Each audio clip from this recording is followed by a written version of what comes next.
Новая Каховка город довольно молодой. Это такая жемчужина была еще даже в советское время. Как мы не любим его, этой провинции, молодежь, например, уезжает. Мне важно здесь то, что я могу как-то так свободно дышать, спокойно.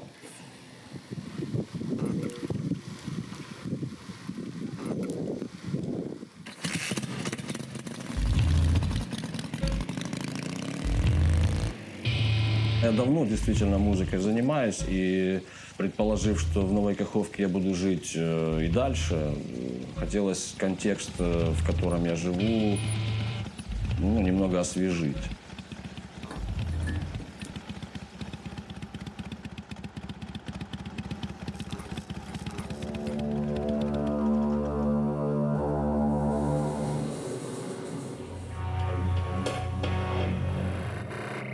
Я затеял таких два мини-фестиваля «Кровь электрическая» и «Будда Нойз».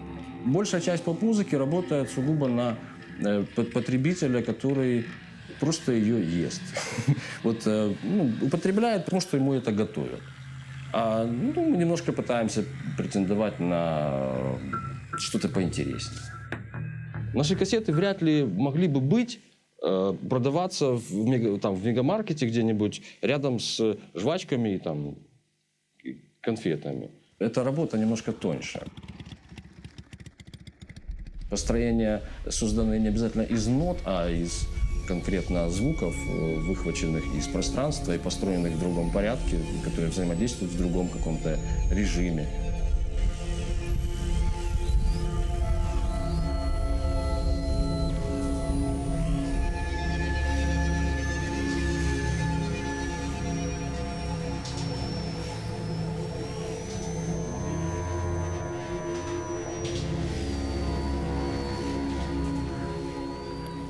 Эпоха сэмплирования, она дала возможность работы с этими звуками не в смысле, что ты просто его записал и включил. Ты можешь его резать, понизить, растянуть, развернуть обратно, все что угодно.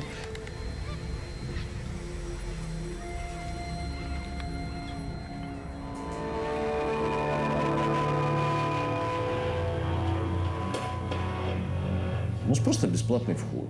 Мы, кстати, ставим коробочку такую, для добровольных пожертвований. Иногда что-то, набрасывают. Приятно. Мы такие, как мы наши мысли. Если перенастраивать эти мысли, то, возможно, и все остальное будет как-то видоизменяться. Я-то это чувствую и переживаю, и хочу что-то предложить и другим.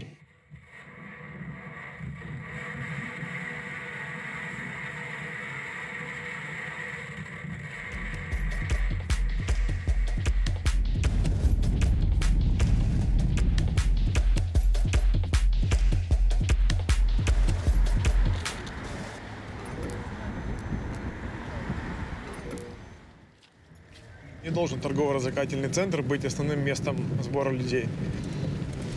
Но в нашей реальности, к сожалению, это так. Центр вселенной. Разве это нормально? Хотели создать точку притяжения всех креативных людей, неравнодушных, которые создают какие-то интересные креативные проекты. Это Open Space, называется Urban Sad. Это ревитализация части комбайнового завода.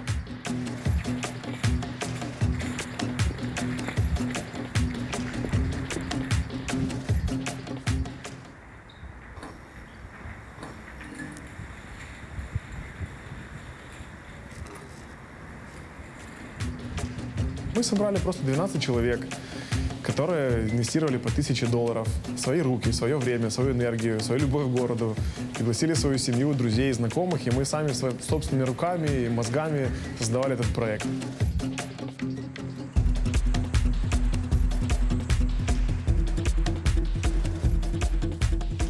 Огромное помещение, которое мы хотим сделать суперсовременный хаб с конференц-залами, коворкингами, галереями. И называем мы его «Центр креативных индустрий. Арт-платформа Турбина».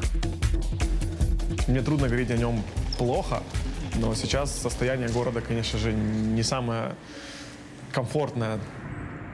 большинство предприимчивых, креативных ребят, которые имели хорошие проекты, хорошие перспективы и светлые идеи и мозги, они сейчас живут либо в Киеве, либо уже за рубежом.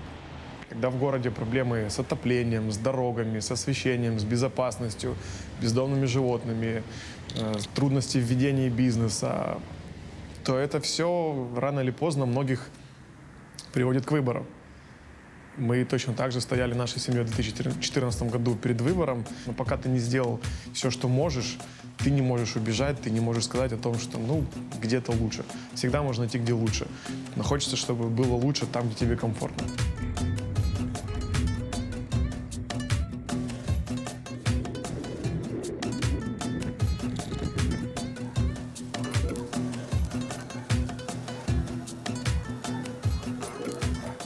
Мы хотели просто купить дачу на Азовском море.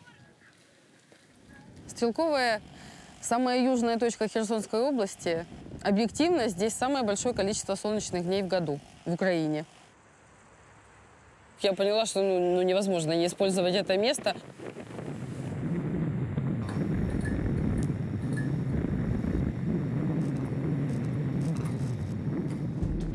Стрелковая находится на Арабатской стрелке именно там, где за нами сразу начинается оккупированный Крым.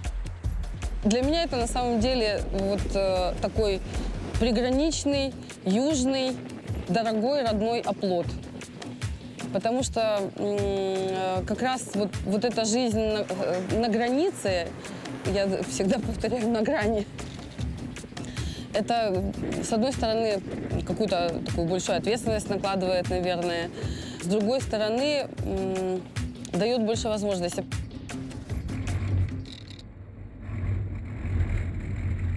Очень загрязнены пляжи. Никому нет дела для того, чтобы их убирать. Проблема, которая сейчас стоит не только перед Стрелковым, это как раз переработка и уборка мусора, это сортировка мусора. Для того, чтобы, скажем так, сделать Стрелку чистой, нужно приложить усилия.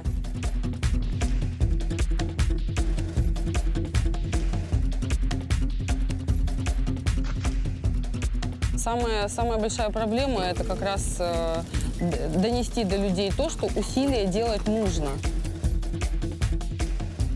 Люди не знают, как живут украинцы в других областях. Они не видят других примеров. Поэтому они просто не видят этих возможностей. Они не видят альтернативы.